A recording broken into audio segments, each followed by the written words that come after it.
survive on love. For the city streets on love. For the hip hop beats on love. Oh, I do believe one love is all we need.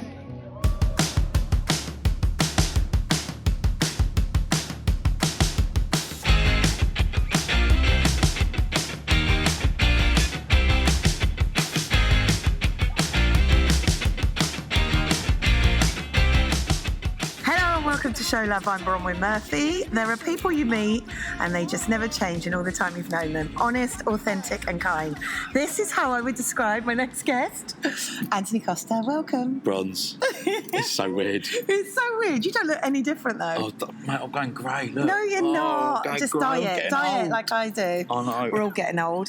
Talking of getting old, we first met in the year 2000. Yes. That's 23 years ago. Jeez.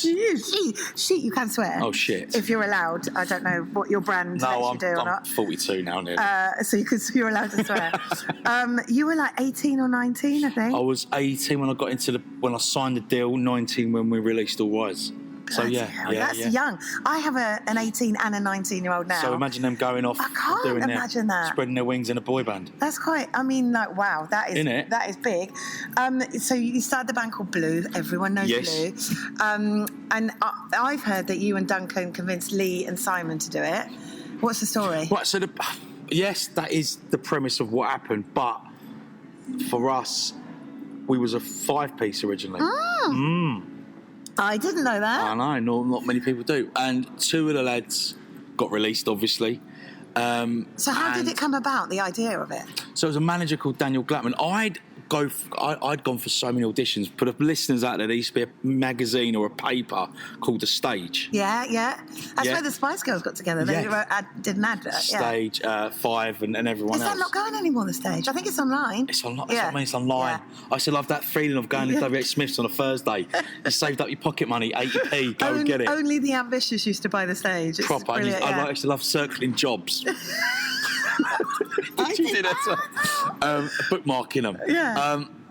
So I answered an advert. I met this manager guy called Daniel Glattman, who, funnily enough, was living down the road in where I lived in Golders Green, northwest London.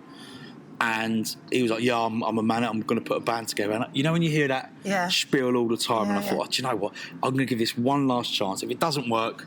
One last chance at 18. What did you? Because I'd been for so many auditions. Really? Some worked, some didn't. Some were a bit weird. You knew you wanted to be a singer then. I knew I wanted. Acting was always my first love. Yeah. Singing come later.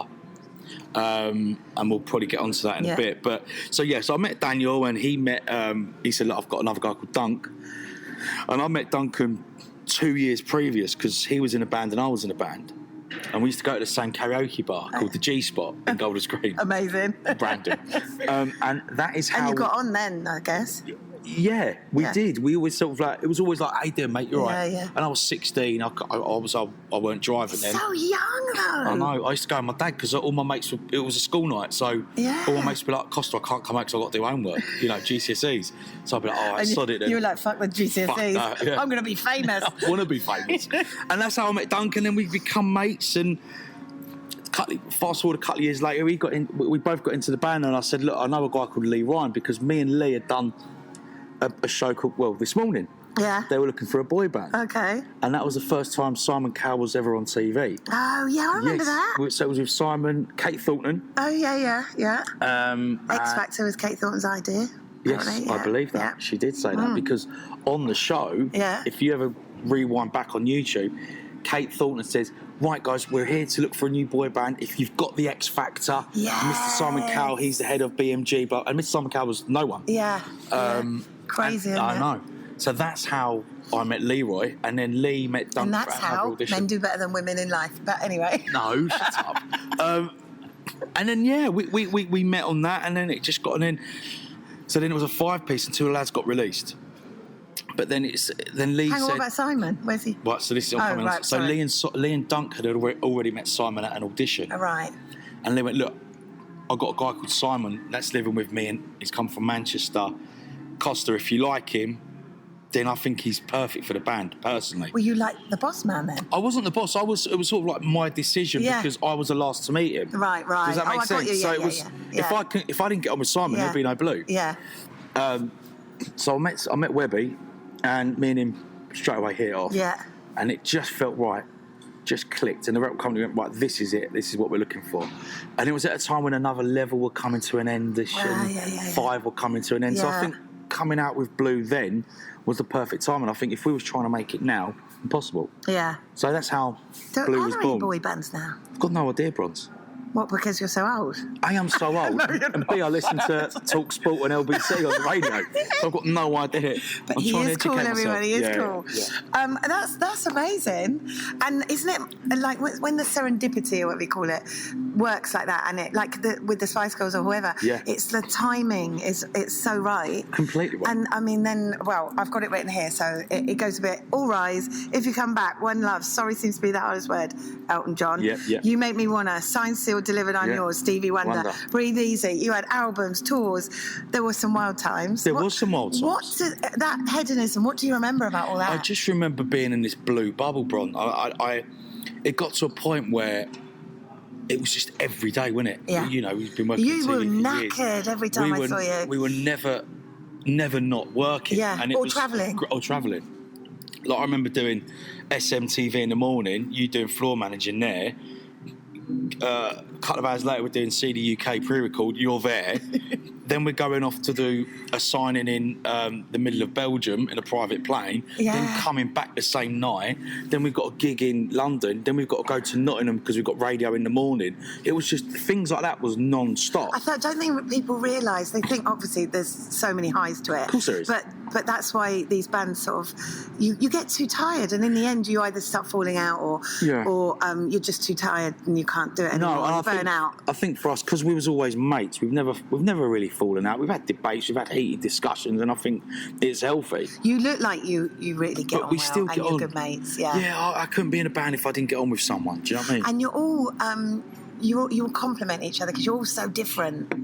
I think you must think that as well, obviously. Yeah. Knowing you all, well, weirdly, like it's funny because my relationship with you all is different. I get on really well with you. Yeah. Duncan and Simon are lovely. Lee wouldn't know me if he walked past me in the street. Really? Yeah. I don't think he took a blind bit of notice of me. Seriously? Because you can't tame him. You can't go as a floor manager. I had to go, right, you've got to stand there, you've got to go through that door, you've got to say this or whatever. Yeah. You did this to her. Yeah, I was the best one at that. You were the best one. You were, because it's what you're good at as well. Yeah, You really were. And maybe that's why you and I got on so well. I love you, bro. No, I love you too. My favourite. Right, so it's all pure rock and roll. Yeah.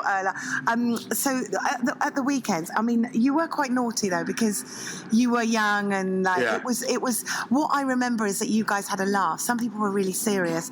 A lot of the bands were quite I'm not going to mention names. Obviously, Steps were always a laugh. There were S Club 7. There was too many of them. You couldn't keep them down. Westlife always knackered as well because they were touring and all that sort of stuff. We nearly got banned from SMTV together. Do you remember? Because that Eat My Goal? Yeah. We were just, if you watch it back, we were literally kicking balls at each other What, like you and for a Westlife? laugh. And I think it was the director was like, guys, we love having you on, but you've got to tame it down. You've got to be good boys. It's good boys, and we were like, oh, fuck it, we were having a laugh, and that was the rock and roll in us. It was, exactly. Talking of rock and roll, there's been a few hotel rooms that have been trashed. I mean, what was that really? Because I think you're quite a respectful person. I know some of the band members are a bit more naughty than others. Yeah, I didn't do that just because I was brought up. I think you've got a conscience, and your empathy would take over, and you'd be like, I don't want them to not like me. Yeah, I know. Yeah. I remember being in Sheffield, and was it Sheffield or Birmingham? And I think it was Lee that Lee trashed the hotel room, and I was like, what are you doing, you twat? And he was like, well, it's pop and roll, bruv, isn't it? It's pop and roll. And he was pop and roll? It's like, not 18. I was like, mate, come on. And he was like, oh, it's funny though, it's funny. And I was like, mate, he got done with like a $5,000 bill. Yeah, and then Do you know it's what I not mean? funny anymore. Then is it's not it? funny. It's like, Yeah. oh, it's not my fault. It's like, well, you did it. Yeah, Do you know what I yeah, mean? yeah, so, yeah. Them, you know, But he they're did that. they're the stories that that we all want to hear, though. Do you know what I mean? It's like you don't want to go, I was respectful, and that's what we love reading in the press, isn't it? The naughty shit. Yeah. And you've had some naughty shit. We always had good. Mooney. We always did Moonies to Paps and that, Blue Moons and that. Talking of Paps, have you seen that Paulie Yates programme that's just come out? Not yet, no. It's absolutely fascinating how I mean, obviously, I've never been famous. I've seen that side of it because I look after famous people. Yeah. But being part of that world where the Paps are trying to get you to catch you out or, expose you. And obviously with the news of the world and all that you were famous in a time when that was there. Was it quite scary? It was scary because it was hard to find who you trusted and that. And I think you found out who your mates were. There was times where, so-and-so have, said this about you in the press and... a mate of yours? Your so-called mate have maybe sold a story, but via someone else. But listen... That's gutting, though, It's isn't gutting. it? Yeah. But you know what? People have got a job to do. I've never had a bad relationship with press or Paps. No. They've got a job to do. They've got bills to pay like we all do. If that's the Just job don't that make they it want to do... If that's the job that they want to do, then good luck to them. I'm not here to judge. If people are nice to me, I'm nice to them. Yeah. If they're rude to me, I shut off and don't speak to them. And the fact that you're still here doing what you were doing like 23 years ago is testament to the fact that you're strong, right? Yeah, and I think it gets to a point where you want to explore other areas as well. Do you know what I mean? So for us to be doing the same job on and off for 23 years is as you say, is testament to us being good lads. Yeah. And mates more than anything. Always good lads. Yeah. That's the thing. Before we talk about exploring other areas, cool. Can you tell us a story about the stealing the private jet? So basically, we got offered to go. This was September 2001. So Blue had been out for about 4 months now. We had a number one with Too Close, and All Rise had been out previous. And we got invited to Milan Fashion Week with Donatella Versace. So they said, right, Donatella's invited you. You need to go to Bond Street, pick whatever outfits you want, and you must have been like, what the fuck? Fucking, this is amazing. That has made it, isn't it? Completely. The only nearest Versace shop I got to was walking past it. Do you know what I mean? Previous years. You know what I mean? We got all done up, we got all doled up, and then we went on a private jet. Got there. Saw the show, it was all right. It was a bunch of models walking up and down. It was not my cup of tea. And they said, right, you've got to go and meet her now. Like, it's a big deal. I was like, yeah, quick, sweet. What's she look like?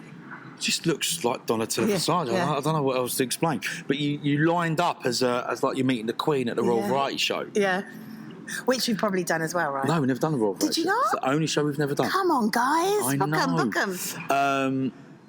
So we was lining up, and she's coming towards us, and I'm standing next to Webby, and she sort of like gave us a dirty look, like we're like, hello, nice to meet you.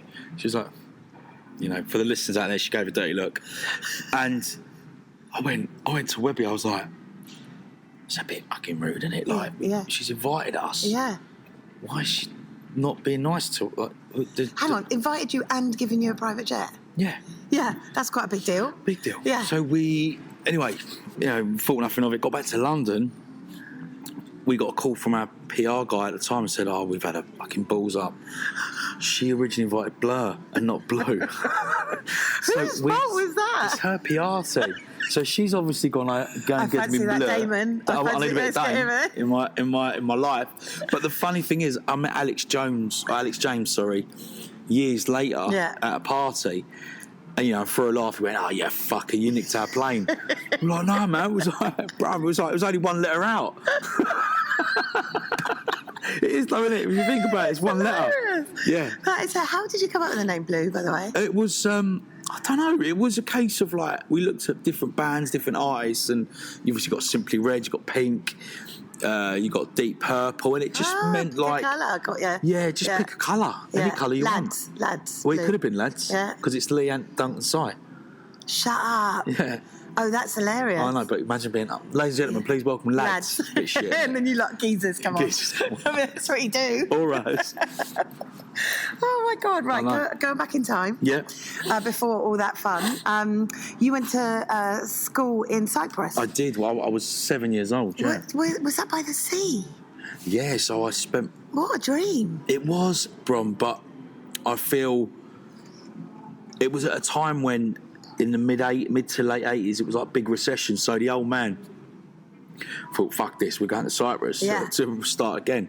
And he did. It never worked out. But I went to school out there. I was 2.5 years. I was there. I came back when I was about 9, 10. Do you ever go back now? I go back regularly. Yeah, every year if I can. It's lovely there. It's lovely. Yeah, gorgeous. I'd love to live there by the sea. It was nice. So just the idea of you running around in a little school uniform by the sea in Cyprus. But we used to walk to school, like, I don't know, if 1.5 miles, me and my sister. Really? Yeah, like half-hour walk. We used to walk to school. Like, Have you got a sister and a brother? I got a sister and a brother. Yeah. Yeah. Oh, love it. That's it. And your dad now? Yeah, he's still alive. Yeah. Oh, my dad now. No, your dad. I didn't mean as he's still alive. Sorry. What's he up to now? Who, the old man? Yeah. It's just the old man, isn't it? Yeah. I used to call him JR. What from Dallas? Dallas, yeah. Right. Because Is he a bit of a... No, he was proper... Oil baron? I wish.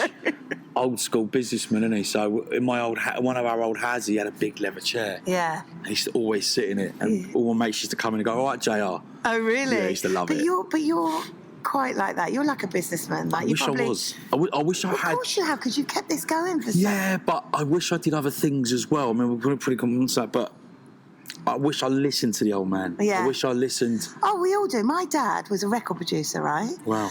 I mean, he did some big... He sadly died of cancer. Right. He had a record... what do you call it? Where do you record the songs? Recording studio. Recording studio. Fucking hell, so much money. He had a recording studio. He wanted to leave it to me so I could carry on. I was like 20-something. I was like, nah, don't want that. What do I want that for? Because I just thought it was embarrassing what he did. Could you imagine that if I had my own recording studio? Oh my God, you could have rented it out. We should all listen to our parents. I know, spot on. Yeah, I know. Spot on. I might have met you earlier. I know. Right, so you came back, North London, Yes, grew up. I was 9, and you 10, were yeah. in Grange Hill. I was, yeah. So What a dream. All of us wanted to be in Grange Hill. Yeah, so what happened was, I went for an audition and I didn't care. I was only about 13 at the time. You were obviously really determined at a young age to do I just well. knew what I wanted to do. Yeah. I got to a point where I wasn't good academically, but I loved school. Yeah. The teachers loved me being there because I was a good classmate to have. I was a class clown. Yeah. So you like an audience then? Loved it. Yeah. Loved it. I used to literally do impress the teachers Yeah. before they walked in. And You've got a good personality. Not everyone in bands has always got... They might have a good voice, but not a good personality. Right, yeah. You're an all-rounder. all-rounder, triple threat. Well, Yeah. I can't dance, but Yeah, you can. Oh, I can't. You dance, Shocking. you dance on stage all the time. Fucking terrible. I can move. So that's how I got the bug, really. And Did all your friends see you on it and were like... yeah, it was like, yeah. old schoolmates and that, but it wasn't a big part. It was just like a little part that I was in it, and a couple of lines and a couple of scenes, and it was It's a big deal. big deal, yeah. Because it was a good time. Yeah. So you then got the acting bug, and that was where you really wanted to go. So you then, obviously the mid 2000s blues sort of took a hiatus, or whatever you call it. Yeah. And you then went on stage and did tours with Blood Brothers. Went into Blood Brothers in town. I went Boogie for the Nights? audition. Boogie Nights, yeah, that was good fun. But Blood Brothers was the making of me, because it gave me a chance to show people what I can do.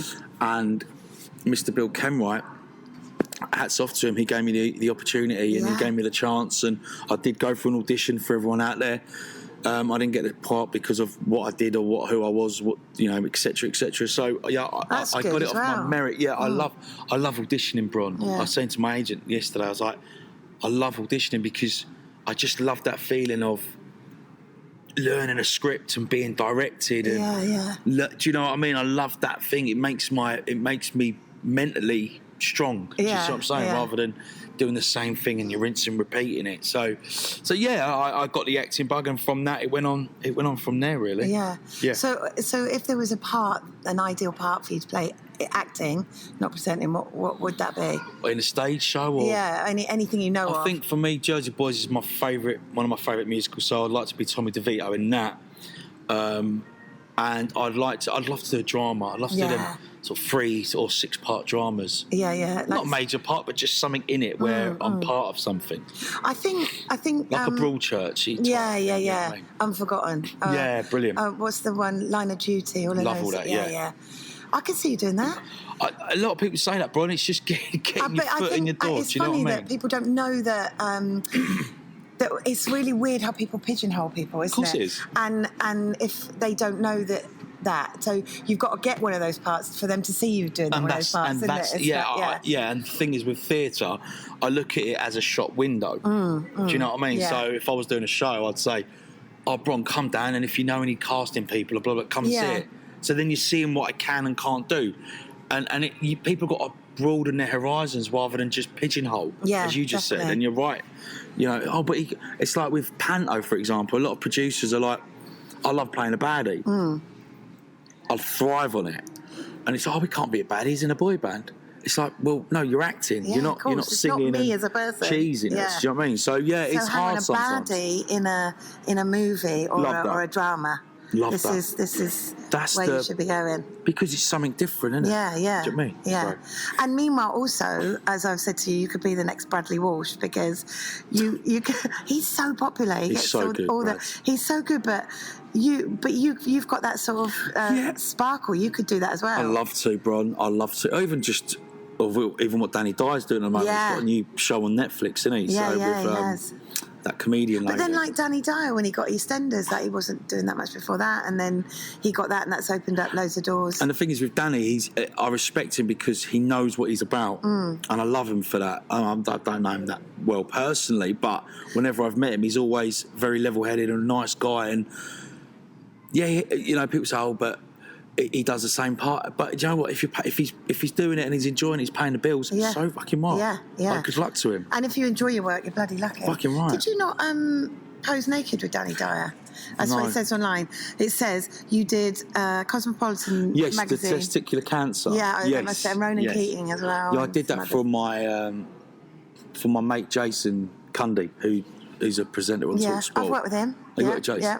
So that he had it years and years ago. Some football show we did. Yeah. So he done it years and years ago, and I did it for him. See, that's another thing. You're a good mate as well, right? I think I'm too nice sometimes. That's my problem. What have you had people take advantage of that? Not in the business, but just in general, really. You think, people are like, "Oh, Costa, can you get me so and so's number?" And you get that person's number, and you get them together, and then they embarrass you. Yeah, I've had that. You don't get a thank you or a cheers or do you know what I mean, or nothing. So I can't help the way I am. Yeah. I can change the way I think, but I can't said change at the the way I beginning, am. you're kind. Yeah, I'm too kind. You are. Thank you. I don't think it's anything like being too kind. Like if your memory is that our memory of you is that you're too kind, then what a fucking great life you've had. Yeah? Exactly. And you're famous. Thank you.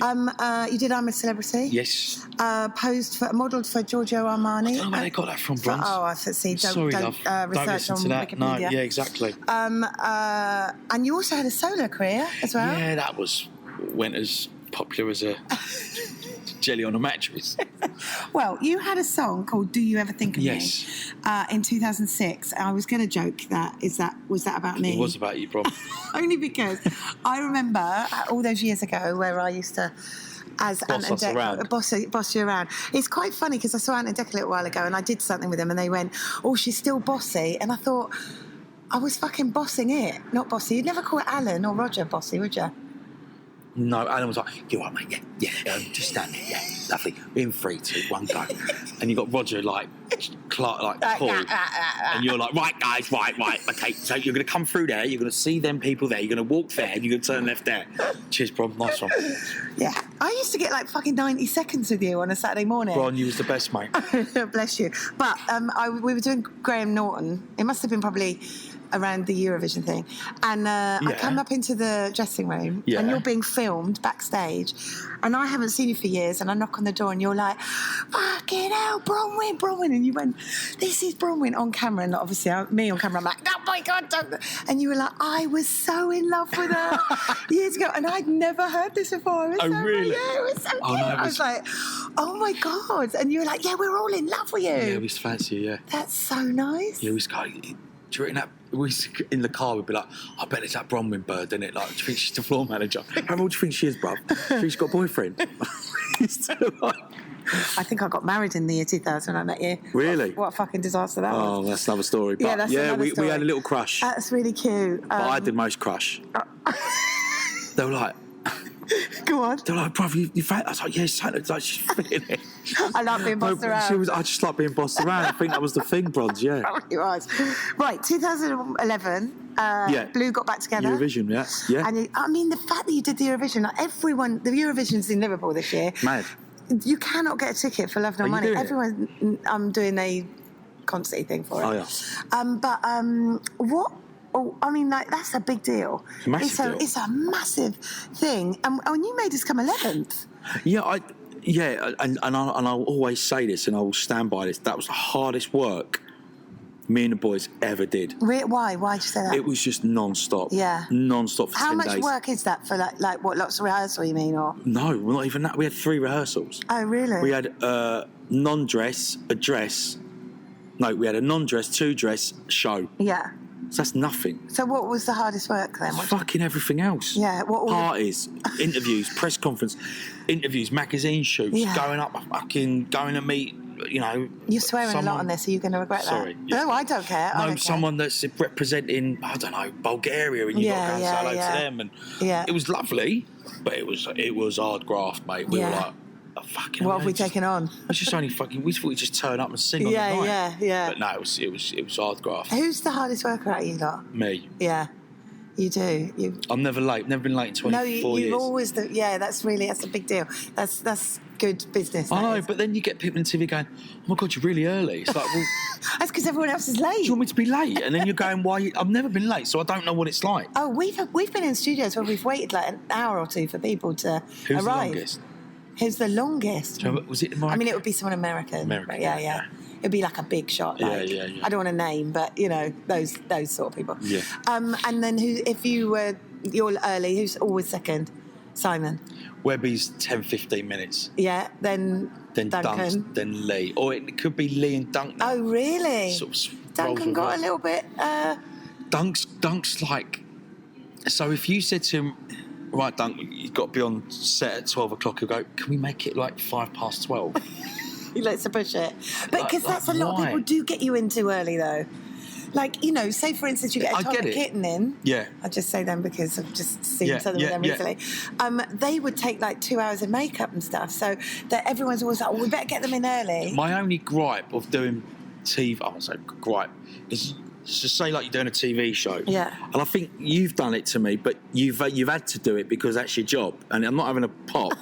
It's like you get to a studio at like 4 o'clock and you're not recording till 8. Yeah. And you're sitting in a dressing room for hours. I don't mind that, but can you just pop into makeup at R4? And you're like, "Yeah, but we're not on till 8. Yeah, I know, they just want to check." It's like, I'm a bloke, like, it's just a bit of powder. Yeah, they just want a bit of makeup. And you're thinking, why is that? Yeah. Why is that? Probably because they then have a lot of other people to do and you're quite easy job. So I should be like near the last. Well, you should be, really, yeah. I should be. Yeah, whoever's done that hasn't done that right. No, yeah, exactly, yeah. There's been a few shows. Start that with, "You've done this to me." I think you have done, but it's not your fault. Like, I can't remember what show it was. Oh, there have been many. So many shows. There have been so many shows. So many. Right, let's go on to Big Reunion Tour. Yes, 2013. Yeah, I mean, good memory. Yeah, I think I'm going. Yeah. I mean, it must be mad that you've this is now another 13 years after you started, and you're doing these. You know, you've done the Eurovision, and then you're back in there. The thing was, we were the only band on the Big Reunion and never split up. Oh, really? Well, we called it like we had a break, but we never actually said, "I'm not in this band anymore." And in the break time, I'm sorry, I'm just asking. Yeah. Did you all stay in touch, or? Yeah, we did, but I got to a point where I need my space. Yeah. Well, you see each other too much, right? Too much, man. The burnout is real. You're like, I just don't want to see your face for a few months. Yeah, and it's not personal. It's just I had other things going on in my head. Do you know what I mean? I wanted to pursue other things. Yeah. But yeah, we still kept in touch. Like if the boys had solo singles, I'd always text them and say like, "Good luck with it. I hope it goes well." Or did they all have solo singles? Yeah, they all had solo careers. Right. Yeah. Who was the most successful? I think it was Webby, wasn't it? Was Webby it? had the most? Yeah. Oh, good. Well, I don't know. You must have done loads of shows of him.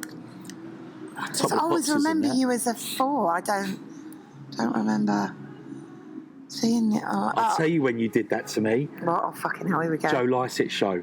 I was like, are you fucking having a laugh? When was that? The one last year, was it, or the year before? Oh, yeah. I got there like 3 o'clock in the afternoon and you went, yeah, what time are you on set, Bron? About 8, half 8? Okay, can you just want to see your makeup? Or, I was like, Bron, hang on. They want to see you. They're telling me they want to see your makeup. You're doing your job. You're doing your job. Not my fault. Yeah, so big reunion. Yeah, so we were the only Liberty band. X, Yeah. Atomic Kitten. Yeah. Sorry, I've just... 5. And 5. Bewitched. Were there? Oh, yeah.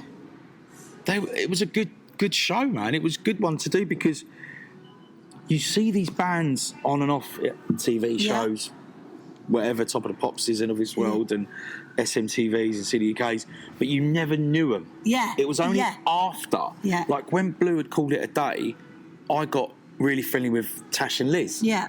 Or I got really friendly with Scott from 5. Yeah.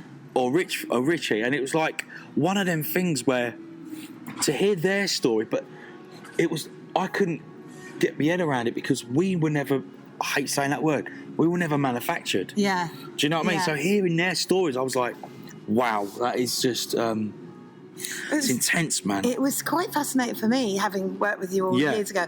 And obviously, because I wasn't famous, you guys were, and you would turn up in your bloody Bentleys with your massive Rolexes or whatever. Really loved, but kind of, whatever. It was better than what I was earning, anyway. And then to see the stories, that there were quite a lot of tragic stories of things that had gone wrong for people. Like, you know, mental breakdowns and losing money and all that sort of stuff. It was quite an eye-opener. It was. Yeah, that it's quite easy that can happen. It was. I mean, I know that obviously you guys have had some stuff happen to you over the years. Yeah. I think, as I said when we first started talking, like, I wish I say never live with regrets, but you can't help but think, what if I did that, or what if I put that in?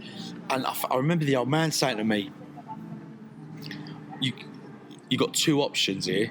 This was I'm going back 04, 05, so Blue were just ending them, really. It's still, not ending, but it was like time out. And he said, look, if you buy this house, you're going to hemorrhage money. If you buy these houses up north, you're going to earn. This will be your return. But I saw I want a big house. Yeah. And I hemorrhage bloody money. Oh, really? Yeah. Because you think Blue are going to last forever. Yeah. And it's only when the boys go, I'm doing my own thing, I'm like sitting there twiddling my thumbs, going, well, what do I do now? Yeah. That must be hard as well, that your life revolves around other people, and if they decide to pull out, you're like, what about me? Yeah. And I think now my attitude is a fact of I need to do something for me. Yeah. Have you still got the big house? No, it's gone. I went in 2007. Yeah. Because I couldn't afford it. 2008, there was a massive crash, wasn't there? So, yeah. So I couldn't afford it. Yeah, it's hard. And you, like you say, you think that money's coming. I was the same. TV's dying, so I'm going through the same pain at the moment. But I'll cut that out. Anyway, so hang on. You did after that, you did the massive tour. The Blues 20th anniversary tour, which is just this year, wasn't it? And a new album, Heart and Soul. Yeah, that was good fun. How did all that come about? And what did it feel like being back in it? Yeah, so we started recording actually January 2020. Wow. Just before the pandemic, and we were like, you must have been like, no. Yeah, so we started recording January, and then in March, obviously everything went. Yeah, because 2020 would have been the 20th anniversary, right? Yes. Yeah. Yeah. And we were like, fuck, what do we do? So then all them rules came in, innit? Like, you can go and see one person on a Tuesday, and then you can't see the same person on a Wednesday. Yeah. So we had to record remotely as much as we could, which was nice in one sense, but weird in another, because when you're in the studio together, you're like bouncing ideas. Oh, bruv, try that, or why don't you try this, or let's do that bit, or that, do you know what I mean? So it was really, you had to trust your own instinct in recording and hoping it was the right way of doing it. So it was a great album to do, long process, but we're very proud of that. Yeah. Do you fight over who gets to sing what bit? No, it's always a case of whose voice suits better, really. That's how it's always been. Because you've all got really different voices as well. Yeah. And we were just saying earlier about this karaoke show that we did together a little while ago, and I remember when some of the people started singing, you literally, your face was gobsmacked. You couldn't quite believe how tone deaf a couple of them were, right? Yeah. And I was saying that I don't think people realise how much work goes into the work that you guys do, and how much talent, and how you work on your voices and your harmonies, and like writing an album, it's hardcore. It's like, hard. Yeah, and it's very easy to be quite judgmental of boy bands like that, and think that, you know, it's not hard work. No, we was always a fact of like our music spoke for itself. Yeah. Do you know what I mean? When Blue come out, no one knew what we looked like, where we were from, and what we sounded like, and I think it was only a couple of DJs on Capital and Radio 1 were like, who are these? What is Blue? Who is Blue? Is it a boy band? Are they from Scandinavia? Are they from America? Are they from England? Yeah. So that is why it's got a great soul sound. It's got soul. Yeah. It's your soul R&B pop. Yeah, and I was lucky enough to come along and see the concert. You was? I remember you ringing me when I was in IKEA, and you were like trying to give me a friends and family ticket, and it turned into a nightmare. So I apologise. It was a nightmare, wasn't it? Thank you for that. I love you. That's all right. And it was amazing. One question: why did you do One Love a cappella? I just wanted to change it up. I know a lot of people said that, but I thought... Well, it's only because it's the one that gets you down. And actually, I wanted to cry at the end. It was quite an emotional sort of... Yeah. It was like, no, I was like, no, is that it? They've gone down. That's it. It's over. Yeah, and I think that's why we did it, because it was one of our biggest hits, but we wanted to change it up. And I get what you're saying, but I think from what everyone's been through over the last 2-3 years...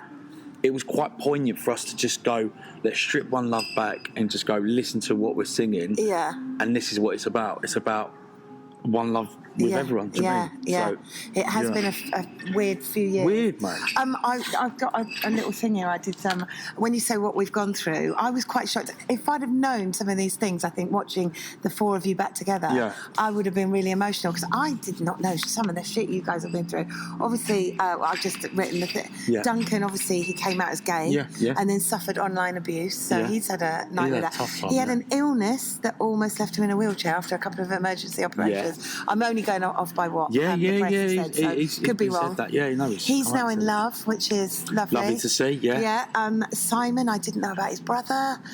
That's really sad that he lost his brother. Si don't talk. Si Yeah, he holds it in. Yeah, he's amazing at that. He is amazing at that. He but although you say that, he's gone into mental health awareness now and says you've got to be brave and talk. So maybe that has again. I didn't know him. Si was going through that. Yeah, but I didn't know, and like knowing that you guys have gone through this. I mean, it's been in the press that Lee called himself an alcoholic for a few years, and he had to go to rehab. He had a cyst on his throat. He thought he was going to lose that.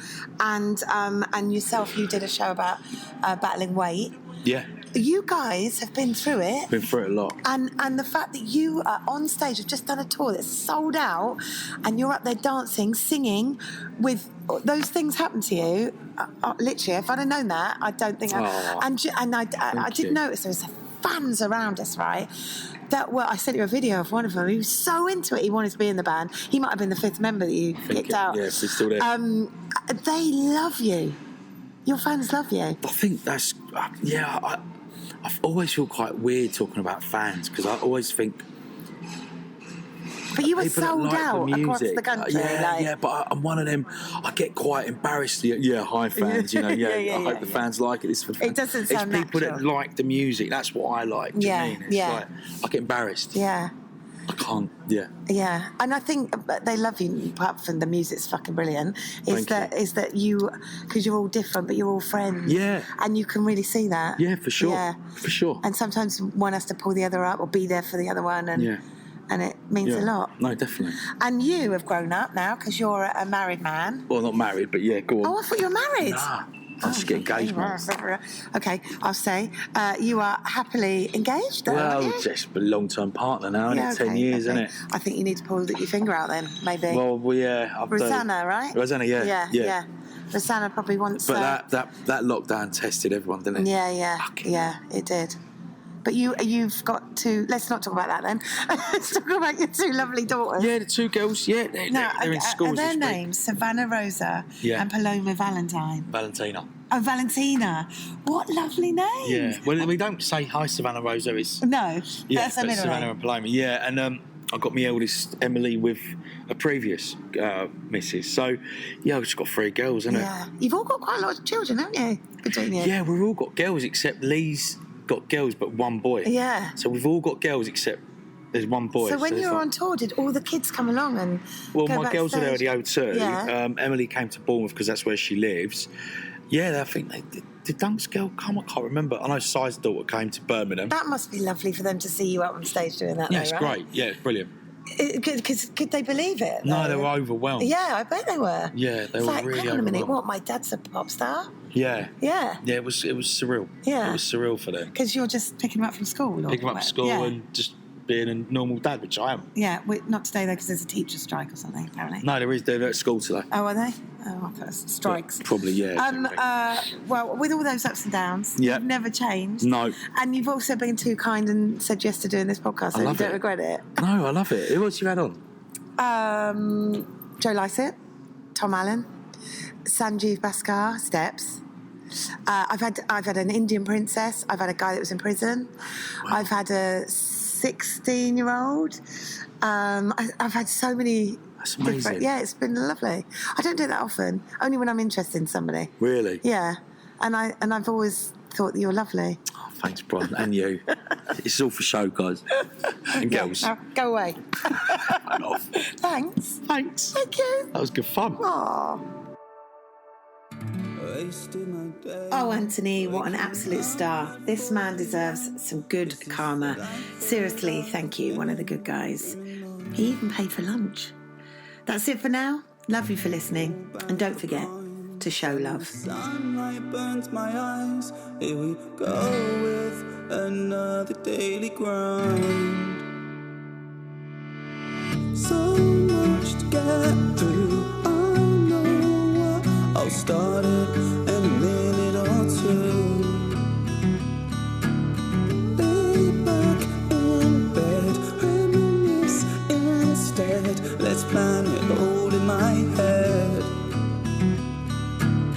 Procrastination, self-stimulation, instant gratification. I'm self-medicating, therapists recommending more meditating, wasted education. I need more admiration, and I don't wanna bother with today. I pretty much missed it anyway. Might as well stay, and I don't wanna bother with today. I pretty much missed it anyway. Might as well stay, and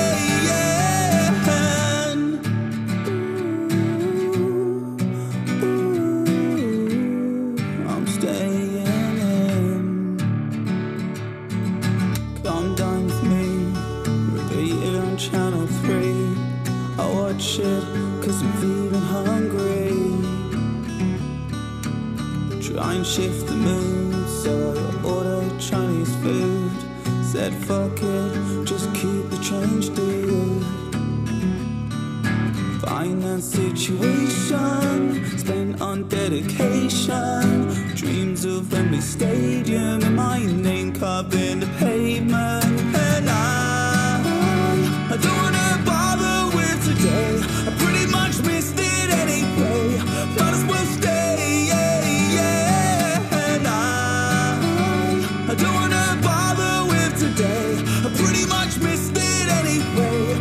Might as well stay, and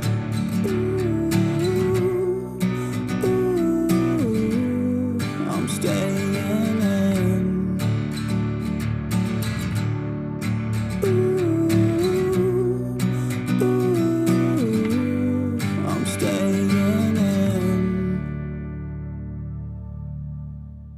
Look who I'm with, boys. I love you. It's Auntie Bronwen. Auntie Bronwen, you sound old. Mwah. Auntie Bronwen. As you can see, man, I sweat up the place. But I miss you. You're with Bronwen, my favourite ever floor manager. Bronwen, thought I was your favourite. You love me more.